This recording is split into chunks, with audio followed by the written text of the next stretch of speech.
Le recordman de KO à l'UFC face au Ku Klux Klan. Derrick Lewis a beau avoir beaucoup d'humour et être très sympathique en dehors de la cage, ça reste une vraie brute. Et ce qui en témoigne, c'est son record affolant de 15 KO à l'UFC. Donc autant vous dire que peu importe votre résistance, s'il vous touche, c'est terminé. Mais pour notre histoire, on revient près de 20 ans en arrière en 2005. À ce moment-là, Derrick Lewis est tout fraîchement diplômé de son école dans le Texas. Bon, il fête la fin de ses études, il boit pas mal d'alcool et il est totalement bourré. C'est à ce moment-là qu'il croise un membre du Ku Klux Klan armé d'un fusil à pompe qui commence à l'insulter. Sauf que je l'ai dit, Derrick Lewis n'est pas du tout sobre et ne réalise pas le danger en face de lui. Il décide donc de sauter sur l'homme armé et lui donne une belle leçon.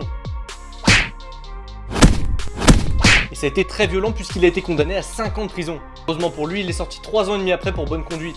Et c'est d'ailleurs à sa sortie qu'il a commencé le MMA et on connaît la suite. Mais c'est d'ailleurs pas la seule fois que Derrick Lewis a dû mettre à profit son punch dans la rue. Il y a quelques années de ça, à sa sortie d'entraînement, quelqu'un essayait de forcer la porte de sa voiture. Derrick Lewis l'a aperçu et s'est approché discrètement. Et sans surprise, il l'a juste endormi avec une droite en attendant l'arrivée de la police. Donc vous l'aurez compris, il ne faut absolument pas le chercher.